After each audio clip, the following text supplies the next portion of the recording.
Mais um vídeo dedicado aos alunos de psicologia, quarto semestre, cadeira de psicologia sistêmica.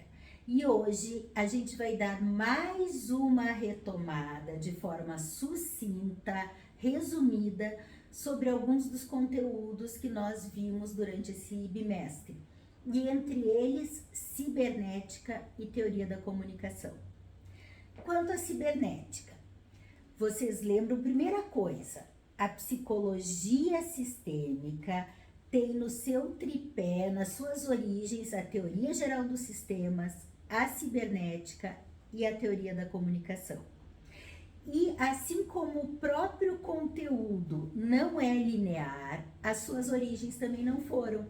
Muitas escolas, muitos estudos foram surgindo ao mesmo tempo, foram se interligando, então tem conceitos que vão aparecer em um e em outro, porque eles foram se apropriando dos conceitos e surgindo ao mesmo tempo.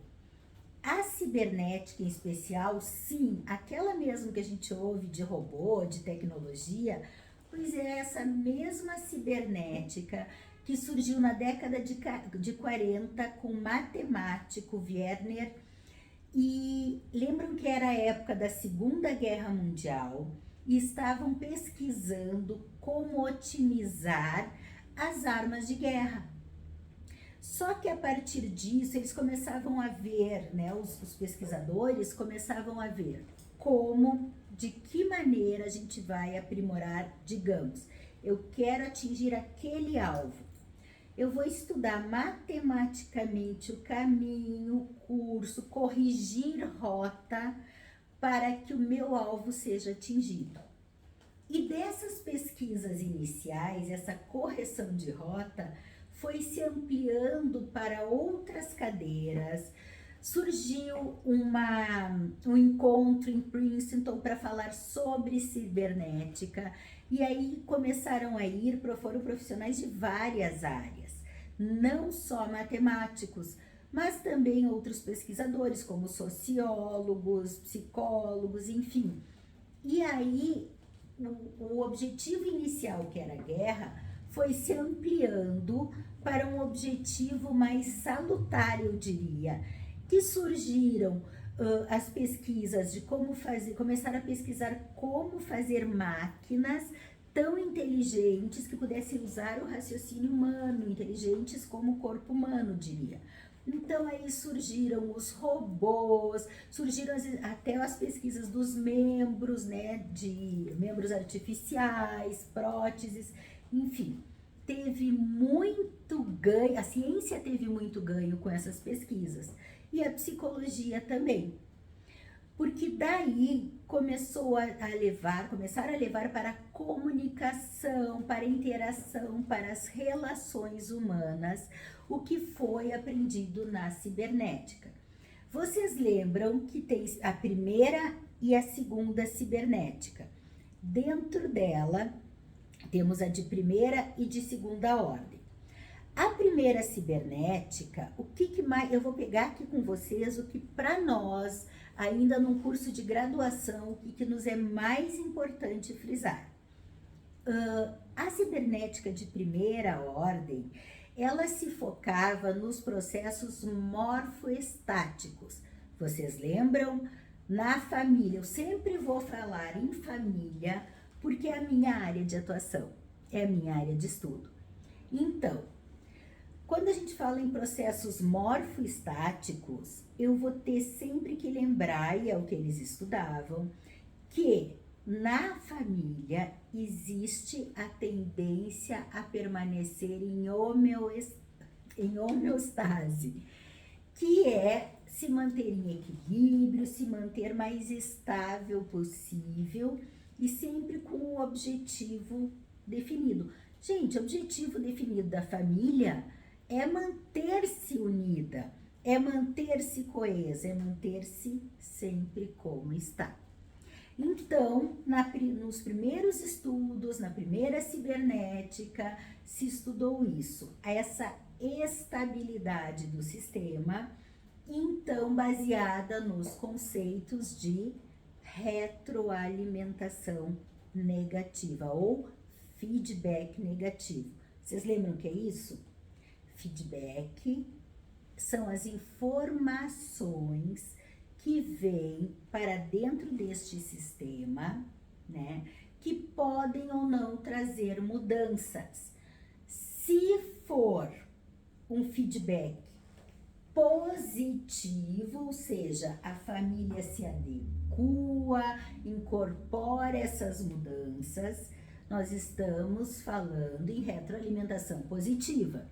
Se for um feedback negativo, nós estamos falando em morfoestase, ou seja, a família fica estática e é retroalimentação negativa. Então, na primeira cibernética, o que mais foi visto foram os processos mais estáticos.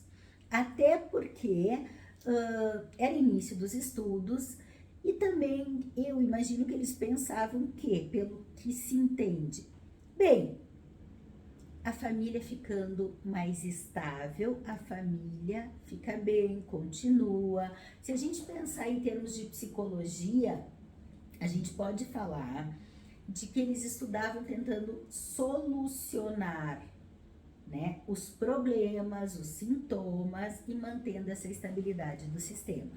Aí a gente passa para a segunda cibernética, que é quando os pesquisadores se dão conta que até uma crise pode ser salutar, porque a vida não é estática, a vida é dinâmica.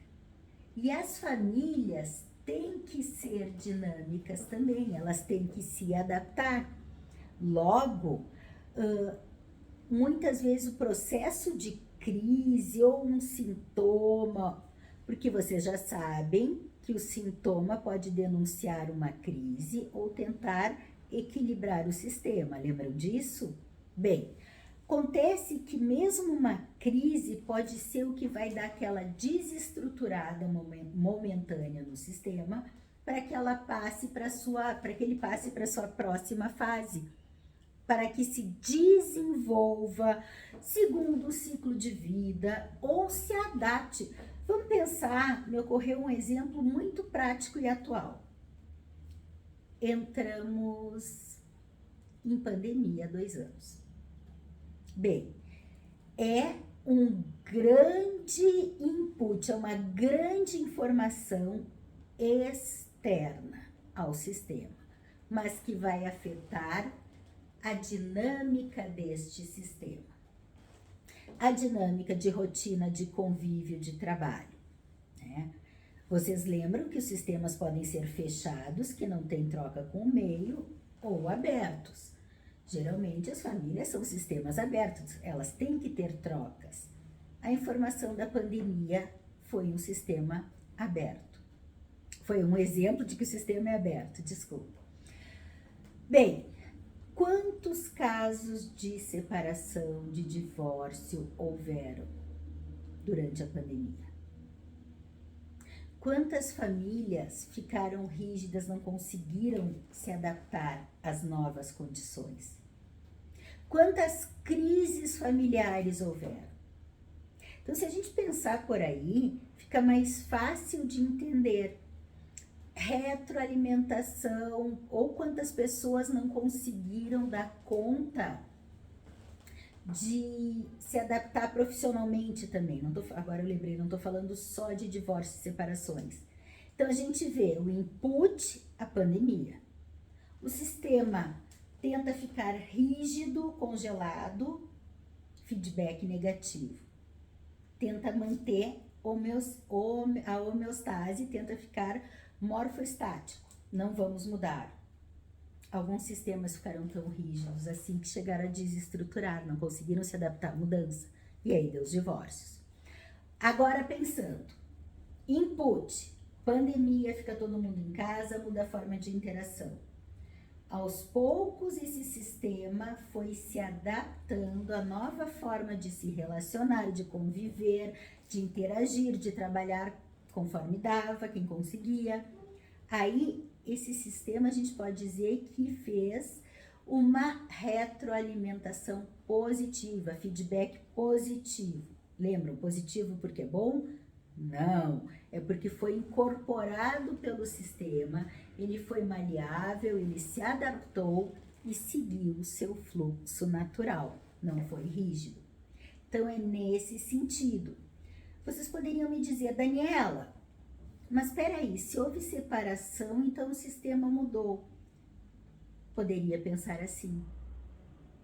Por outro lado, eu vejo que o sistema tentou permanecer morfoestático, ficou rígido, não se adaptou, e aí por isso houve uma quebra, uma desestrutura, porque os sintomas vêm para mudar algo, para denunciar a crise, né? Ou criou o sintoma porque não deu conta de absorver esse feedback. Então, pensando assim, voltando para a cibernética, é que volto a afirmar, né? Volto a relembrar que feedback positivo, feedback negativo, morfoestase e morfogênese. Morfoestase primeira cibernética, morfogênese segunda cibernética. E aí temos, e mais uma coisa, o observador, falando agora em terapia, olhando por este ângulo da cibernética, o observador está fora do contexto. O que isso quer dizer? Pensem na sala, terapeuta como observador, ele se coloca como fora desse contexto, ele não se vê como participante dessa dinâmica. Ele é apenas aquele profissional que entrou, avaliou, interviu e saiu, beleza? Bem, aí a gente passa para a cibernética de segunda ordem. A grande diferença da cibernética de segunda ordem é que o observador passa a ser incluído no sistema. Pensem comigo. Se eu estivesse agora observando vocês, pessoalmente, vocês agiriam da mesma maneira? Vocês não seriam influenciados por mim? A mesma coisa é numa terapia. A gente vê a dinâmica, a gente vê o processo, mas a gente também sabe que esta dinâmica é uma em especial porque tem alguém observando, a gente está observando. Então, a relação, a base das relações que a gente vê no consultório estão ali. Mas a forma como interagem não é exatamente igual do que se não tivesse um observador. E da mesma forma, nós observadores também somos influenciados por esse sistema, também provocam sentimentos, reações, aqui a gente não fala tanto em sentimentos, mas interações na gente, baseado no que a gente recebe desse sistema. Conforme a gente vai recebendo as informações, a gente vai se posicionando, vai tendo uma postura e vai devolvendo para o sistema. Então, desta forma, o observador está incluso no sistema ao qual ele observa. Bem, o resumo da cibernética foi esse, tópicos principais, bem básicos, e agora a teoria da comunicação humana. Da teoria da comunicação humana, o que nós vamos levar mais agora na graduação são os 5 axiomas, ou seja, os 5 pressupostos. E eu trouxe algumas anotações aqui, uma colinha. Bom, o primeiro axioma básico é impossível não comunicar. Gente, não tem como. Por mais que me dissesse, eu vou ficar muda, quieta, calada. Essa minha postura foi uma comunicação. A gente está sempre comunicando. Aliás, a gente pode falar, inclusive, que um ermitão isolado numa caverna, longe de tudo e de todos, mesmo ele está comunicando. Ele está comunicando com a atitude, nem que ele esteja comunicando que não quer se comunicar, que quer ficar longe de todos, que não quer estar dentro de uma comunidade. É uma comunicação. Então, não há, nas nossas relações a gente se comunica o tempo inteiro, de várias formas, de várias maneiras. Segundo axioma, toda comunicação tem aspecto de relato e de ordem. De relato é o conteúdo, ordem é a relação que existe ali onde esse conteúdo está sendo passado. Por exemplo, se é um conteúdo profissional, uma relação profissional, relação afetiva, relação hierárquica, né? Pegando um exemplo, conteúdo, fecha a porta. Se eu tô falando no tom, fecha a porta, eu tô dando uma ordem. Se eu tô dizendo fecha a porta, eu tô fazendo um pedido. Se eu digo fecha a porta numa ordem, alguém que se sente hierarquicamente na obrigação de me obedecer, vai lá e vai fechar. Se é alguém que se sentiu ofendido e não está hierarquicamente em posição de me obedecer, vai dizer, fecha tu. Ou se é alguém que entende que talvez eu possa estar pedindo um favor, né, vai fazer de bom grado também, mas o tom, a relação, né, é o fim. Se eu disser, é o fim, pode ser o fim de um filme, é o fim, pode ser o fim de um relacionamento. Lembrei de outro exemplo, então o que tu vê? É o fim, é o conteúdo. Agora, o relacional depende do contexto em que se está. Lembrei de mais um exemplo agora. Você está na rua. Você está na rua, pode ser você está realmente na rua. Você ficou na rua hoje ou você está na rua de demissão. Se for um trabalho em que eu sou hierarquicamente superior a você, estou te demitindo. Então, o conteúdo, a frase é a mesma, mas o relacional dele é que muda. Próximo axioma. A natureza de uma relação está na pontuação da sequência dos fatos. O que isso quer dizer? Que a comunicação é bidirecional.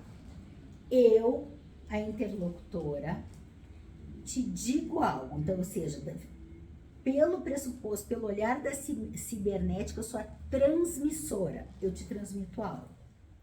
Tu és um receptor, uma receptora. Conforme a maneira como tu reagir, também está me dando um feedback e vai ocasionar uma reação em mim. Então, a comunicação sempre é bidirecional, sempre é uma via de mão dupla. De novo, sempre é interacional, relacional. A comunicação pode ser digital ou analógica. Digital é a comunicação verbal, é o que é falado. Analógica é o não verbal da comunicação. Vocês podem ver, eu tenho a mania, eu falo com as mãos, eu falo com o corpo, eu gesticulo. Isso tudo faz parte da minha comunicação analógica. Então, sempre que chega alguém, a gente vai olhar não só o que é dito, mas como é dito. Porque os nossos movimentos, a nossa postura, o posicionamento também estão nos comunicando alguma coisa. Aliás, o próprio silêncio é uma comunicação. Você perdeu tudo? Eu já respondi, sim, perdi. Exemplo hipotético. Ou, outro exemplo, alguém chega, estou trazendo para exemplos de consultório. Como é que tu tá? Tá tudo bem. O verbal tá dizendo que tá tudo bem, mas e a linguagem corporal? Tá tudo bem? Neste caso, essa linguagem corporal que eu estou demonstrando é o analógico, a linguagem analógica. E por último, as trocas relacionais sempre vão ser ou simétricas ou complementares. O que são trocas simétricas? Elas são baseadas tanto as simétricas quanto as complementares são baseadas ou na igualdade ou na diferença. Como o nome já diz, simétricas, pensando em casal. O casal está em simetria. Ambos ocupam o mesmo peso, a mesma proporção no relacionamento, né? E pensando que as simétricas são baseadas na igualdade, podem estar em igualdade de poder, igualdade de competências, igualdade de voz. O que é bom, não tem o certo ou o errado. O que tem, como eu digo sempre, você sempre me ouve falar que a rigidez, que a não flexibilidade é que é problema. Então, as interações simétricas podem ser bem direcionadas, né? Quando o casal sabe respeitar o espaço um do outro. Mas o risco de uma relação simétrica é começarem a competir quem é melhor que o outro, quem tem mais voz que o outro, quem é mais importante que o outro. E aí entram no que nós chamamos de escalada simétrica. Vão escalando, vão discutindo, vão competindo, vão brigando, né? Para um ter mais poder que o outro nesta relação. Um exemplo, vou pegar para os dois exemplos o dinheiro. Tem o dinheiro do casal, os dois trabalham, os dois ganham bem e os dois decidem juntos, cada um preserva uma parte e os dois decidem juntos como investir, como lidar. Aí começam, não, mas a gente tem mais voz, eu quero uma casa. Eu quero comprar um apartamento, eu quero comprar uma casa. Não, mas eu vou lá, eu tô ganhando mais, eu vou dar entrada na casa. O outro vai, eu vou dar entrada no apartamento. E ninguém cede, um quer mandar mais que o outro. É um exemplo que me surgiu agora.